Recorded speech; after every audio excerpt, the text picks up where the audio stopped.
At home, Sally awakens to find Billy's gone and left a note claiming to have gone for a run to clear his head.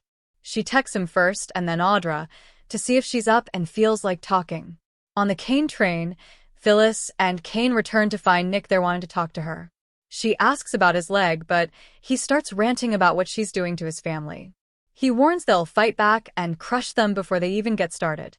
Unbothered, Kane gets a text from Billy asking to meet and takes off. Phyllis is surprised by his departure. Nick starts laying into Phyllis. Phyllis accuses Nick of being dramatic, which enrages him.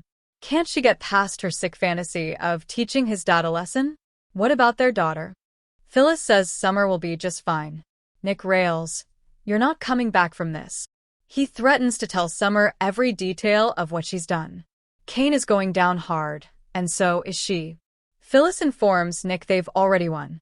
All of his insults won't change, that they're taking over Newman. Nick complains that he would do anything for her, and she's stabbing him in the back. This isn't a win, it's a loss.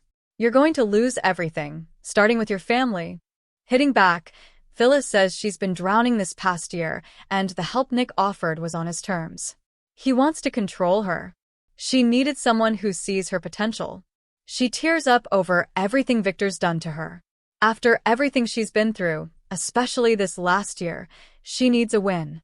When Phyllis claims this is karma for his dad, Nick reminds her they previously teamed up together. Phyllis argues that Victor proved he couldn't be trusted. Nick sneers about her trusting Kane, who took off for a meeting she didn't know about. What she's doing isn't right. The Newmans are her extended family. Is she so blinded by ego and greed that she's prepared to go through life without family or friends? Phyllis laughs, she has no friends. Success will be her only friend. Nick nearly collapses, and she tries to help him. He flings her off of him and tells her she can stop this now for his kids. She refuses. Nick vows to grind her and her punk partner Kane into dust. At Society, Sally meets Audra, who updates her that she's decided the Newman brat, Claire, is no longer worth her trouble. Sally's surprised. Shifting gears, Audra asks what Billy's done this time. Sally can't shake the feeling he's not being honest with her yet again. Audra asks if Billy is back to his old obsessions. Sally confides that he heard Phyllis and Kane talking about taking over Newman and it triggered him. He finally admitted he was jealous. Audra muses that the revenge bug seems alive and well. Sally's not convinced his destructive impulses are under control. Audra fantasizes Abu getting to run Newman and seeing Victor go down. Sally complains about Billy putting on a charm offensive. Audra concedes that could suggest guilt. Sally warns if he goes through with this, there won't be any forgiveness. She cries, "I want to trust him." She's constantly waiting for the gotcha moment. Audra's sorry but questions if Billy got Chancellor, would it really be that bad for her? Would you suddenly love him any less? At Crimson Lights, Kane meets with Billy, who is sure Ashby has a warning for him or an offer. He asks if it's true they're going after Newman. Kane admits the attack has been executed. He and Phyllis practically own Newman. Billy admits he's jealous. Kane tells him Chancellor will soon be in his possession. Is he still interested? Kane explains it would be a peace offering. He knows Billy took a hard hit when Jill sold Chancellor to Victor. He didn't deserve it. He knows what it would mean for him to regain control. If you still want it, it's yours. Billy can't imagine Phyllis is happy about this. Kane hasn't told her. Billy will need to think about it. This angers Kane. He's offering him everything he's ever dreamed of. All you have to do is say yes. Billy's not sure what to do with Kane's offer of Chancellor.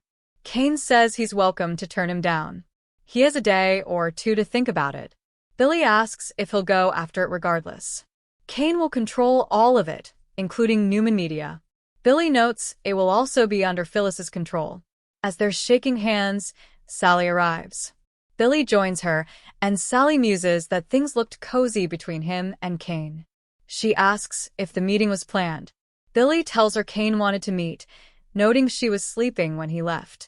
Tense, Sally asks for a straight answer. He said he was going for a run. She then asks what they talked about. Sally won't let it go and asks if they struck a deal. Billy admits that Kane offered him the one thing he wants more than anything else, Chancellor. free and clear. Kane returns to the train, glad to see Phyllis is still in one piece. She gives him the rundown on Nick's visit. He's sure Summer will never want anything to do with her again. She's sure her daughter will understand. Kane warns she can't be on the fence. If you want to back out, you need to tell me now. Phyllis admits Nick got to her, but she's not pulling out of this. Kane reminds her he couldn't fix things with his kids and asks again, "Are you sure this venture is worth losing the respect of your kids?" He wants her to be clear about what she's giving up. Phyllis tells him, "I'm in this until the end. The Newmans don't scare me. That they think they do makes her more determined than ever to burn them down." Back at the ranch, Nick calls out for his parents and guesses they've gone to bed. He limps on one crutch to the sofa and grunts and agonizes. He pulls out the bottle of pain pills and dumps a couple into his hand. "I'll need a refill soon," he mutters.